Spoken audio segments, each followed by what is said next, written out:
സത്യസന്ധമായിട്ട് പറയുകയാണെന്നുണ്ടെങ്കിൽ boring Real മാഡ്രിഡിൽ നിന്നും നല്ല ആക്റ്റീവായിട്ടുള്ള ക്രിയേറ്റീവായിട്ടുള്ള ഡേഞ്ചറസ് ആയിട്ടുള്ള ഒരു റയൽ മാഡ്രിഡിനെയാണ് സെക്കൻഡ് മാച്ചിൽ കാണാൻ പറ്റിയെന്നുള്ളതാണ് കേട്ടോ. അപ്പോൾ എന്തായാലും നമ്മുടെ ലാലിഗ പ്ലേലിസ്റ്റിലേക്ക് എല്ലാവർക്കും സ്വാഗതം. ഇന്നത്തെ നമ്മുടെ വിഷയം അറിയാലോ, ഇപ്പോൾ പറഞ്ഞു വന്നപ്പോൾ തന്നെ മനസ്സിലായിട്ടുണ്ടാവും, റയൽ മാഡ്രിഡ് തന്നെയാണ്. അപ്പോൾ അതിനെക്കുറിച്ച് തന്നെ നമുക്ക് സംസാരിച്ച് പോകാം. എന്തായാലും ഒഫീഷ്യലായിട്ട് welcome to 80 podcast football club.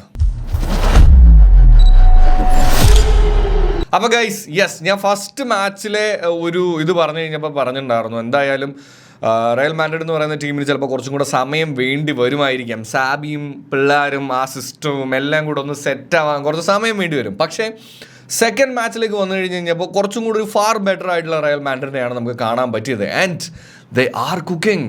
അത് ആ ഒരു മാച്ച് കാണുമ്പോൾ we have to be careful. Because ഞാനൊരു ബാഴ്സലോണ ആരാധകനാണ്. അതുകൊണ്ട് തന്നെ ഞാൻ നേരത്തെ പറഞ്ഞ ആ കാര്യം തന്നെ വീണ്ടും പറയുകയാണ് കേട്ടോ. റയൽ മാഡ്രിഡ് എത്രത്തോളം സ്ട്രോങ് ആവുന്നു അത്രയും നല്ലതായിരിക്കണം നമ്മുടെ എൽ ക്ലാസിക്കോ എന്നുള്ളതാണ് കാര്യം. എന്തൊക്കെ നമ്മൾ സംഭവങ്ങൾ പറഞ്ഞു കഴിഞ്ഞാലും ലീഗയിൽ 3 ടീമുകൾ തമ്മിൽ ഏറ്റുമുട്ടുമ്പോൾ തന്നെയാണ് ആ ഒരു പവർഫുൾ ഇമ്പാക്റ്റ് നമുക്ക് ഫീൽ ചെയ്യാറ്. ബാക്കി ടീമുകൾ മോശമാണെന്നൊന്നും അല്ല കേട്ടോ ഞാൻ പറഞ്ഞതിൻ്റെ അർത്ഥം. പക്ഷെ എന്നാലും അതാണ് അതിൻ്റെ ഒരു സത്യം, അതങ്ങനെയാണ്. അപ്പം ഈ മാച്ചിലേക്ക് വരുമ്പോൾ എനിക്ക് തോന്നിയത് ഒരു 4-3-3 ഫോർമേഷനിലാണ് കളിയൊക്കെ പോയത്. ആൻഡ് സാബിയുടെ ആ ഒരു ബാക്ക് ലൈൻ കണ്ടപ്പോൾ ഞാനൊന്ന് ഞെട്ടി. കാര്യം പ്രീമിയർ ലീഗിൽ നിന്ന് വന്ന് അങ്ങ് ട്രെൻഡ് ആവുമെന്ന് വിചാരിച്ച trend ബെഞ്ചിലായോടെ.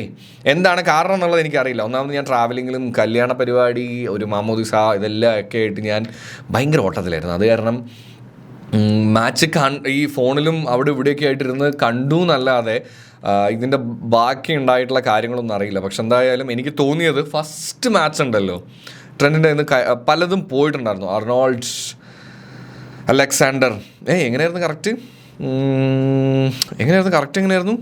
Sorry, trend Alexander Arnold. Okay, ശരി, തേങ്ങ ആയത് വെറുതെ സമയം കളഞ്ഞു. അപ്പോൾ എന്തായാലും ട്രെൻഡിൻ്റെ കേസ് ഇനിയിപ്പോൾ നമുക്ക് ബാക്കി നോക്കാം. പക്ഷേ എനിക്ക് എടുത്തു പറയണം എന്ന് തോന്നിയിട്ടുള്ള കുറച്ച് പേരുടെ കാര്യം പറയാം കേട്ടോ. I am not saying the number 10 പൊസിഷനിൽ പെർഫെക്റ്റ് ആണെന്ന്. പക്ഷെ ആ നമ്പർ 10 ജേഴ്സി അണിയാൻ എംബാപ്പെ എന്ന് പറയുന്ന താരം ഇസ് പെർഫെക്റ്റ് എന്നുള്ള കാര്യം കഴിഞ്ഞ മാച്ചിലൂടെ തെളിയിച്ചു എന്നുള്ളതാണ് പേഴ്സണലി എനിക്ക് തോന്നിയിട്ടുള്ളൊരു കാര്യം. He was very active, creative and അടിപൊളിയായിരുന്നു. എംബാപ്പെ നമ്പർ 10 ജേഴ്സിയിൽ പുള്ളിയുടെ പല പെർഫോമൻസും കാണാൻ ഭയങ്കര രസമായിരുന്നു. ആൻഡ് മറ്റൊരു കാര്യം എന്താണെന്ന് വെച്ച് കഴിഞ്ഞാൽ മാച്ച് തുടങ്ങുമ്പോഴാണ് ഞാൻ തുടങ്ങുന്നതിന് കുറച്ച് മുമ്പാണ് ഞാൻ സ്റ്റാർട്ടിംഗ് 11 കാണുന്നത്. അതിൽ റോഡ്രിഗോ ഉണ്ടെന്ന് കണ്ടു കഴിഞ്ഞപ്പോൾ ഒരു സന്തോഷം തോന്നി കേട്ടോ. കാര്യം പുള്ളി കുറച്ചും കൂടെയൊക്കെ ഡിസേർവിങ് ആയിട്ടുള്ള ഒരു പ്ലെയറാണ്. കുറച്ചും കൂടെ ചാൻസസ് കിട്ടണം, or let him go to some other club എന്നുള്ള ഒരു ഫീലുള്ള ഒരാളാണ്. കാര്യം എന്തിനാടാ ഇങ്ങനെ ഒരു ബെഞ്ചിൽ ഒരു ടാലൻറ്റിനെ ഇരുത്തി കളയുന്നത് എന്നുള്ളതാണ് സംഭവം. അപ്പോൾ അതിൽ നോക്കിയപ്പം പുള്ളിയെ ഫസ്റ്റ് ലെവലിൽ കാണാൻ പറ്റിയത് ഒരു സന്തോഷം തന്നെയാണ്. അതോ ഞാനൊരു ബാഴ്സ ആരാധകനാണെങ്കിലും. അതുപോലെ തന്നെ മറ്റൊരു കേസായിട്ട് തോന്നി എന്താണെന്ന് വെച്ച് കഴിഞ്ഞാൽ സസ്പെൻഷൻ കഴിഞ്ഞ് റോഡ്രിഗർക്ക് എന്തായാലും ഫസ്റ്റ് ചാൻസ് തന്നെ കൊടുത്തിട്ടുണ്ടായിരുന്നു. പുള്ളിയും ബാക്ക് ലൈനിൽ കാണാൻ പറ്റി.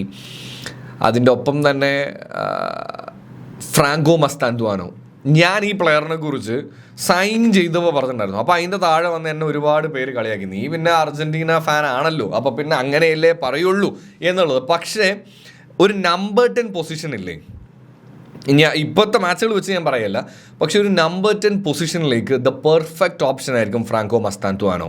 ആൻഡ് സാബി ആ ചെറുക്കനിൽ നല്ലോണം വിശ്വസിക്കുന്നുണ്ട് എന്നുള്ളത് കൊണ്ട് തന്നെയാണ് കഴിഞ്ഞ മാച്ചിൽ നിന്ന് ഈ മാച്ചിലേക്ക് വന്നു കഴിഞ്ഞപ്പോൾ ആ ഫസ്റ്റ് ലെവലിലേക്ക് തന്നെ വന്നത്. ആൻഡ് അവർ രണ്ടുപേരും ഇപ്പം എംബാപ്പെ ഇങ്ങോട്ട് വരുമ്പോഴും ഫ്രാങ്കോ ഇങ്ങോട്ട് പോകുമ്പോഴും ഒക്കെ നമുക്കൊരു ക്രിയേറ്റീവായിട്ടുള്ള പലതും കാണാൻ പറ്റുന്നുണ്ട്. ഷോട്ടുകളൊക്കെ ഉതിർക്കുന്നുണ്ട്.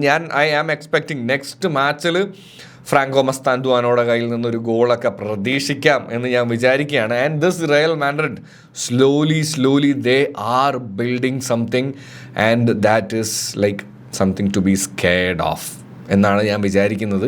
പേടിക്കേണ്ട ഒരു കാര്യം തന്നെ ആയിരിക്കും രമണ. കാര്യം ബാഴ്സയുടെ ഡിഫൻസ് കുറച്ച് ശോകമാണ്. സംഭവം കഴിഞ്ഞ മാച്ചിൽ കംബാക്കൊക്കെ ആയിരുന്നു എന്നുണ്ടെങ്കിലും കുറച്ച് പ്രശ്നങ്ങൾ ബാഴ്സയും ഫേസ് ചെയ്യുന്നുണ്ട്. അപ്പോൾ അതുകൊണ്ട് തന്നെ ഇപ്രാവശ്യം കളി കനക്കും എന്നുള്ള കാര്യത്തിൽ ഒരു സംശയം എനിക്കില്ല. എന്തായാലും നിങ്ങൾക്ക് റയൽ മാഡ്രിഡിൻ്റെ സെക്കൻഡ് മാച്ച് കണ്ടു കഴിഞ്ഞിട്ട് എന്താണ് തോന്നിയത്, എങ്ങനെയൊക്കെയാണ് തോന്നിയത്, എന്തരൊക്കെ തോന്നി എന്നുള്ളതൊക്കെ താഴെ പറയാം. ആൻഡ് നമ്മുടെ വീഡിയോസ് ഇഷ്ടപ്പെട്ടാൽ താഴെ ഒന്ന് കമൻറ്റ് ചെയ്യുക. Even if it's negative or positive താഴെ കമൻറ്റ് ചെയ്യാൻ ശ്രമിക്കുക. ആൻഡ് കൂടെ കൂടാൻ തോന്നുകയാണെന്നുണ്ടെങ്കിൽ ഒന്ന് സബ്സ്ക്രൈബ് ചെയ്ത് കൂടെ കൂടുക എന്നും കൂടെ ഓർമ്മിപ്പിച്ചുകൊണ്ട്